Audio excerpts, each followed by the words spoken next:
And welcome back to Sew April. So today is hashtag Fridaysews, which I know it's been a while, y'all. I'm sorry. I kind of lost my sewjo, and I'm going to explain how I got that back. But first I'm going to go to the sewing, as we do with the Fridaysews videos, and I'll go ahead and show what I made, and I'll explain why I ended up doing this. So I made the Navarro top from Stitch Upon a Time and the Ursula leggings because I thought, well, that's like my favorite go-to pattern, and I thought, well, I'll go ahead and make that, and I know it fits. I know it fits perfect. The only thing is this fabric has like no stretch. I was cutting it out and I'm like, wow, that does not look like it's gonna fit me. I know I've gained a little weight, and I put it up against me and I'm like, oh yeah, no. And then I realized, oh, there's no stretch to your fabric, so I had to improvise. And I'll add pictures of what I did, and then I did end up on the sides taking it in to a, let me see if I can lower you, to a point. So it goes to a point under my arm. So I got lucky because when I went to put the arm in, I forgot that the sleeves are directional because the back has a certain shape. So I got lucky because I actually grabbed the right one. I was like, oh, this fits perfect. Maybe they're not. And then I saw the notch and I was like, oh, yeah. So the way I had to do this shirt, which is probably the way the instructions are, I sewed the side seams up, which is how I added that other piece, and then I sewed the top, and then I sewed the sleeve. I put it inside, you know, old school, and then I made the neckband. And after it was done, I feel like it just didn't really look finished, so I added the lace on the bottom of the black part, and I thought, okay, well, I'm gonna add it to my sleeve to tie in the lace on the bottom of the black, you know. And then I was like, okay, now my raw edges on the leopard print look unfinished, like, you know, it just didn't look right. So then I thought, well, I could hem it under, but then I feel like it would be a little too short for me. And so I thought, well, I'll just add the lace again. So I usually don't wear a lot of lace like this, and y'all probably realize that by now. But I really like it. And this is that 58-cent lace from Temu. So yeah, I really like it. And with the modifications, it turned out fine. The only thing is, I wish I would have, instead of going up on the sides, I should have pointed it down. So next time I'll do that, I'll make it pointed down, or yeah, something like that. But yeah, that's what I'll do next time if I, you know, come in the same situation. So distraught at that, I actually put it aside, and then I cut another shirt out, and I did not cut my fabric out the correct, okay, how do I say that? So the way I cut the shirt out of the other fabric that I was going to use, which is leopard print too, I did not have enough to do a front and back. Had I done it the opposite way, where it was a little less stretch, I would have. But after this, I wanted to make sure I had a lot of stretch. So that one I just kind of tossed to the side because it's got leopard print on the front and the sleeves, but not the back, which I know I'm fine with that, but I'm going to actually like change that up and around. I don't know if I'm going to add sleeves to that, or maybe or, you know, like add black stripes to that, or make like a cutout, or I don't know. I feel like I just want to do something creative with it to make it, you know, kind of blend in more or something. So yeah, but anyways, that is all I've sewn since January. And yeah, so I did fix my sewing machine, so I do have it ready to go. And with my lace, I actually use my zigzag on my brother sewing machine, so yeah, that was good. Okay, so now I'm going to talk about how I ended up getting my sewjo back. So, if y'all been following my channel, you know that, okay, first of all, September to like December is usually a hard time for me. My mom passed in September, my dad a week later, and that was in October. And that, yes, it was 5 years this last year, but that was really hard. It's still a hard time, you know, every year. And of course, with the holidays and everything, it's still hard not having them around. But I had no desire to sew. I didn't even want to watch anyone sew. So I'm sorry, I've missed so many videos from all y'all. I just did not have any interest on that. Let me turn my ringer down. So I didn't really have any interest of that. And then that's when I decided to go into the adult coloring world, which when I go in hardcore. And I buy tons of stuff. So these are all my books. And I've got about 3 different things here. If you don't know what this is, I'll show you. This is how I organize all of my colored pencils, because I have to have a place to organize all my stuff. And like I said, I have like 3 of these. And I even have a big deal of alcohol markers because, you know, you have to do that. And then you have to get stickles and Nuvo drops and all. It's a big old thing. So yeah, I got all that. Then still feel in a little bit of a creative rut. Then I found the paper world. And by paper world, I know a lot of people got into scrapbooking and stuff, and I never did. I never had any kind of interest for it. Like, I always thought it was real pretty when people did stuff with paper. My sister Michele always did stuff with paper, and she was always amazing. And I just always thought, oh, well, I'm not good at that, so I'm not even going to try. Well, after years of sewing and knowing that you're not good at anything until you, like, do it a million times. So now I'm like, okay. So then I found the junk journaling stuff, and I was like, oh, I'm sucked in. And I even made a box with cardboard that has little individual boxes to put all my stuff in because I'm collecting so much. As you know, I'm getting all these books and stuff to supposedly tear out, but apparently I'm some kind of a book lover, and I would rather take a copy of it instead of ripping it up. But I'm working on that. So I'm really working on that. So anyways, how that ended up getting my sewjo back is I was watching a video the other day, and I believe it was that one with 49 Dragonflies, and she made that page, and I mentioned it on one of my videos recently, where she, okay, so she had a paper, and then she cut a circle out, and then she put a doily, she glued the doily in, so then when you opened it up, you saw the doily here, and then whatever was on the background, if you could see it through it, you would see that, but then the doily would also be here. So I thought, wow, that's like really awesome. And it just kind of hit me. It was like, that's why I like the junk journaling, because it's art. You know, you're making art out of stuff.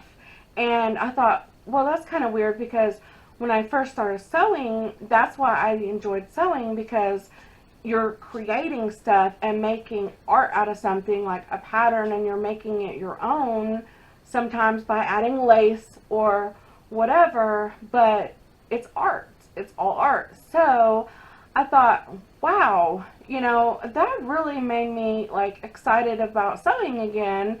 And just how I ended up having the mishap with the first thing I happened to sew again. And I'm like, okay, well, you know what? Every time you have something that fails, turn it into an opportunity to make it something better. And so then I thought, okay, well, wow, I really like how that looks. And then it kind of made me think, you know, because I hate that word sewist. I said it the other day and I really don't like it. But, you know, I know people say seamstress or whatever. Now I decided I know what I am. I am a sewing artist because I'm an artist at everything I do. I've made pictures. I know a lot of y'all haven't seen a lot of the stuff I've done, but I've painted on ceramics and stuff.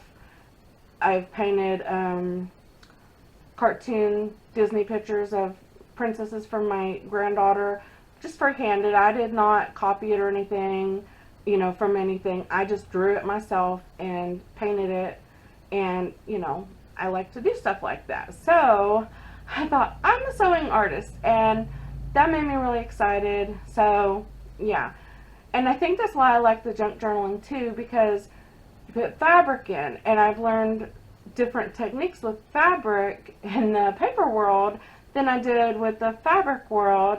And then it's like, wow, I can do other things from the fabric world into the paper world that a lot of people don't know and make something my own.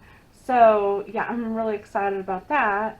But yeah, that's how I got my sewjo back. It just kind of happened when I watched that video and I realized that, you know, I'm an artist. So yeah, I hope everyone like understands that, and I hope if you're in like a rut or something like that, that you get that inspiration from someone too. So now I have my list I wrote on a flyer because, you know, you write on the fly. Okay, so there was a few things I wanted to talk about. Okay, we're going into the whole life thing now. One, I'm sure a lot of y'all know about the Sory air fryer recall. Mine was one of the ones affected, and I did what they said. I cut the cord, took a picture, and they sent me a new one. Well, my new one is a dud. So I had to send them a picture and a video and show them that it did not turn on, even though the heating element turned on and it smelled like burnt wires. So now they're going to send me another one, and then I have to ship that one to them. So I'm assuming they're going to either recall that lot too, but I don't know. So yeah, if there's something going to like happen like that, it's going to happen with me or around me. So I don't know why. And then my husband the other day, he was eating a bag of that Voila Alfredo chicken. Like, he eats the value bag, which is like the really big one. And he came out the other day, and this is what he had in his hand. And he said, I just about choked on this chicken bone. And I'm like, what? So I called the company, and the girl was, I don't know, she took the serial code or the barcode information, and then she just stopped talking and wasn't even there or anything. And I'm like, okay, I don't know what happened. I was like, did she put me on hold? So I waited a few minutes, nothing. And so then I got really annoyed because I felt like, you know, like I told them in the letter that I wrote them that, you know, I just want to make sure that this doesn't happen to anyone else, you know. And so I ended up emailing the corporation, and they did email me back promptly, and they said that they do take matters like this seriously and that they will be investigating it. And they did say that, you know, hey, since you reported this to us, we want to thank you and send you some coupons. So, hey, you know what? That works fine with me. Like I said, I just wanted them to know because that was a pretty big chicken bone. And my daughter said, well, at least you know they have real chicken. Okay, well, yeah, but, you know, like if that would have been a kid, they could have really hurt themselves, you know. So, anyways, I'm glad they took that into consideration. Okay, let's see. Okay, oh, I already talked about a lot of this. All right, so let's go with my husband's health because he's had so much health problems this last year that, you know, I feel like we need to start with him first. So, I think I told y'all before, he had like these like, spinal spots on his side, and we showed the doctor, and then we showed the heart specialist, and I've been telling him over and over, I really think he's having some kind of allergic reaction to one of the medicines he's on. I don't know if it's the warfarin or the cholesterol medicine, but he's having a reaction to something. And then finally, nobody was doing anything. They did his sonogram to his carotid artery, and they did say that he still has that dissension. I guess it hadn't really changed or anything. I don't know. But they want to keep him on the medicine and keep him clear. Now, mind you, this whole time since September, he's been going to the lab every 2 weeks to get his blood checked because we needed the number between 2.2 and 3. We've been struggling down here at 1.4, and we finally got it to 1.8. And then he ends up getting these like bumps on his hand, and they look like blood blisters under the skin. And so I called the nurse and I said, hey, he's got this happening now. And last time at the appointment, I did tell the doctor that I think it's an allergy, and he even agreed. But I guess he felt that, you know, we needed to still continue the medicine because it's important to keep everything clear. So I said, but now with this happening, I'm just wondering if there's something else we could like put him on or whatever. So they told me to have him stop that immediately, and then they started him on Eliquis. So I asked the nurse all my questions that I had concerns of, and I feel a lot better with him on that than the other one. So yeah, I think that's going to be a better medication for him. And within 3 days, his hand was almost all the way gone. He has a little bit of pain in a spot, but the bumps and stuff are all gone. And then his sides are even, like, one side's almost completely gone and the other side's almost gone. So I'm pretty sure it was that medicine this whole time. So yeah, and then me and him went to the eye doctor yesterday, and his eyes are the same as last year. He said, I know I didn't have any problems. I told you I didn't. And I said, I know, but your doctor was making a big deal because your blood sugar was been high. And, you know, I said, I would rather make sure everything's fine instead of wondering and then finding out we have a problem later on. So I'm glad all that was good. Okay. Now we're going to go to me. And I've just been a hot mess. I'm not going to lie. So yes, the anxiety medicine helped. It helped me get some sleep when I needed it. And I actually got 5, 6 hours, 7 hours, I think even 8 hours at one point for the first time in my life. So yeah, that was really nice. And I enjoyed sleep. I'm not gonna lie, I enjoyed sleep. I looked forward to going to bed. But the problem I ended up having was I did end up getting my vertigo again, which I know I've had my vertigo before, and I believe that's from my fibromyalgia. Well, I was getting so dizzy that, like, if I went to, like, bend over a little, I was, like, literally, like, dive bombing into the fridge or just about falling when I was going to get up off the couch. And I'm like, whoa, this is, no.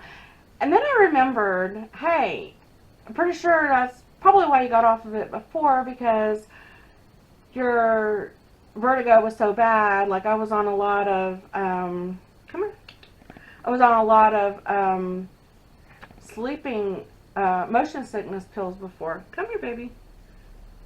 Oh, I got Khaleesi comes up here. See, this is my favorite kitty. See? She's like, what are you doing?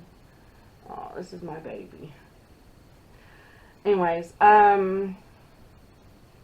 she's like, who are you talking to? Okay, ready to get down. Anyways, so, yeah, I remembered that I got the vertigo real bad, and I remembered that I was even at the hospital before, and they said that I had nystagmus. If you don't know what that is, when you go to sit back up, your eyes kind of do this number, and yeah, that's not good for any kind of balance problems. So I had told her, I said, I think I need to get off of it. I think that's what was causing it before, or at least making it worse, which I know is kind of odd because a lot of people actually get put on that medicine to help with their dizziness, and it just made it worse for me. So, just getting into everything. Troublemaker.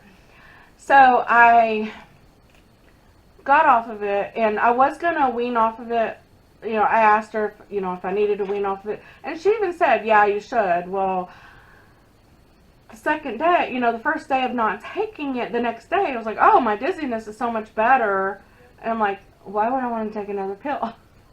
I couldn't bring myself to taking another pill, even though I know I'm not getting as much sleep and everything. I thought, I'll just deal with it, it's fine, you know.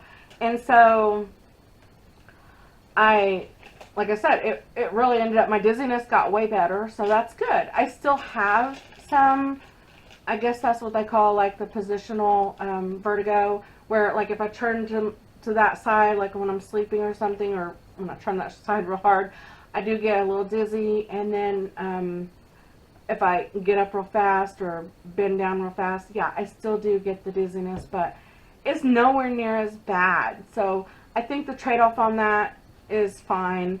And then she said, well, what are we going to do about your anxiety? Do you need something still? And I said, actually, I think I'm doing better on that front, because my husband got taken off that one medicine. We don't have to go to the lab every 2 weeks. I don't have to stress about him getting his blood level up. Now he doesn't have to take, he doesn't have to get his blood done every 2 weeks. We don't have to worry about his blood level. And he's able to eat greens, so that's going to help me also eat more vegetables, because we've been not eating vegetables since September, because with that other pill he couldn't have it, and I didn't want to eat something he couldn't have because I felt that wasn't fair.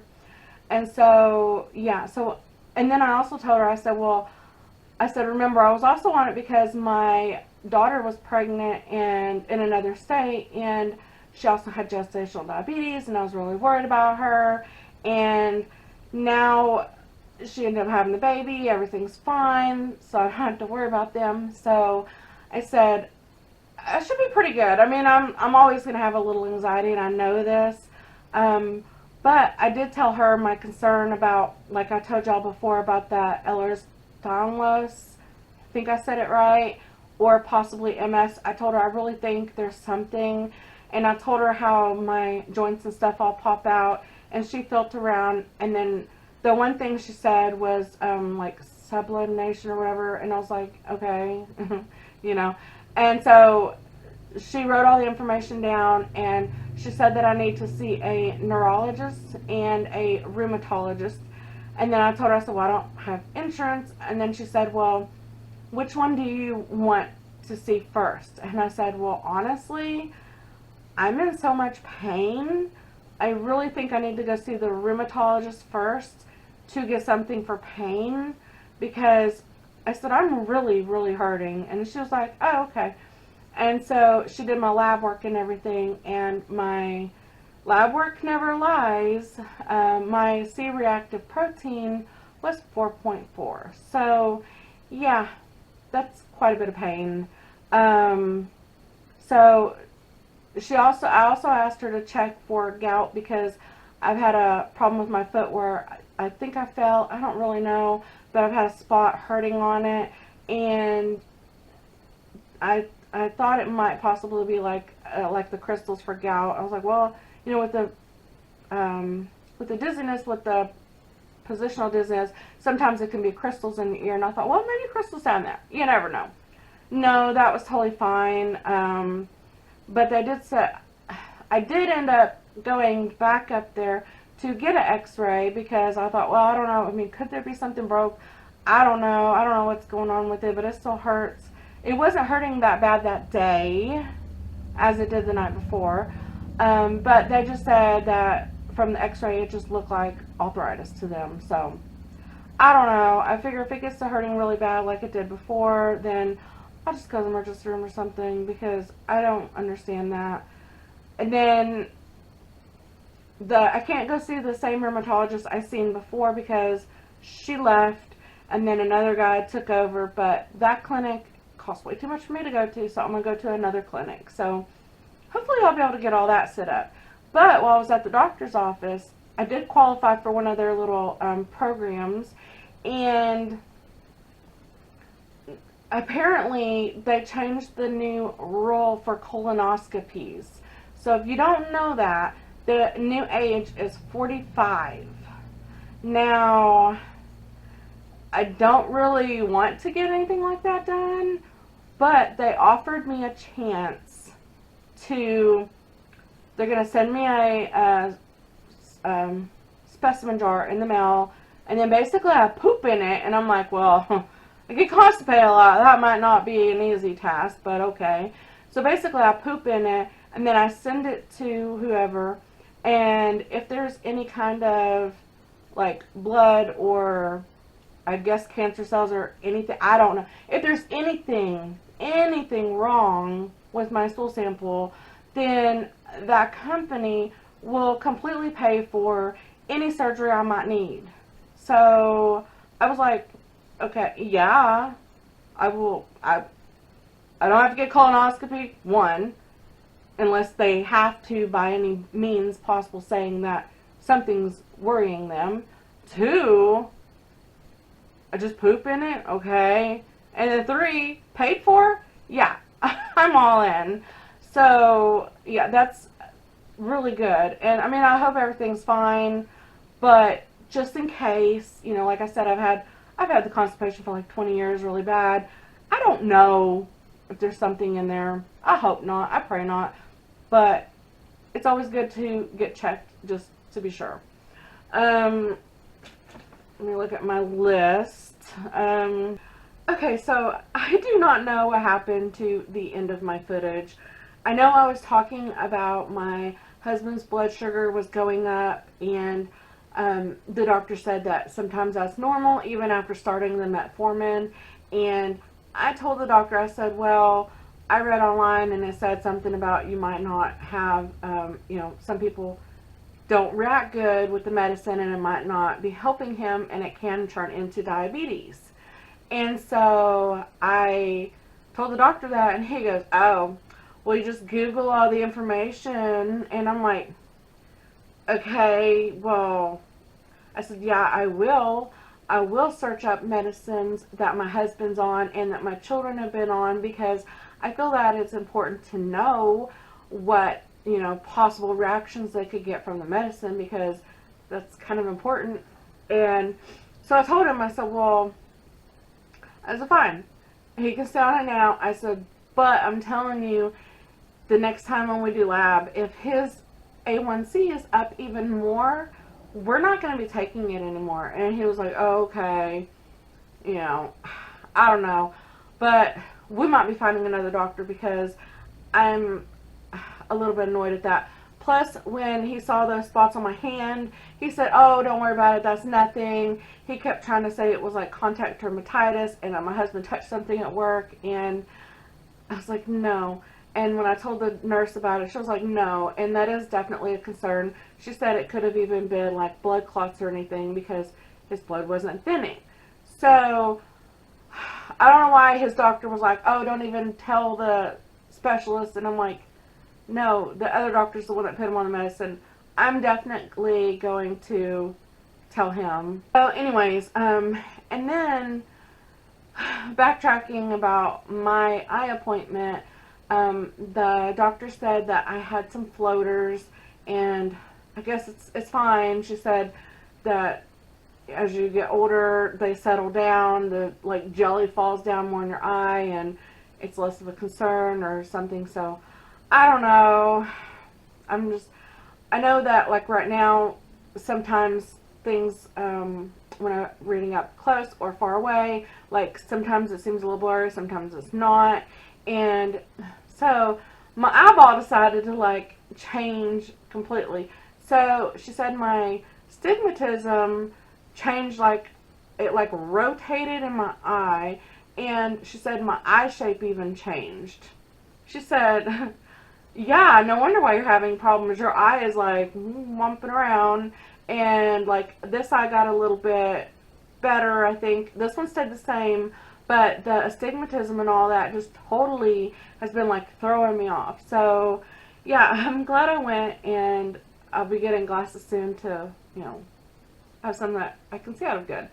So yeah, and but anyways, that's all for like me and my husband. The other thing is, I was hoping that y'all could please pray for my sister Michele. She has been in the hospital for like 10 days, and then they sent her to a inpatient therapy rehabilitation center. Sorry, I bumped my camera. I don't know if it's changed. So my sister said that she's okay for asking for prayer. Anyway, she said that the doctor said that she's monoplegic, so she has no control of one of her legs.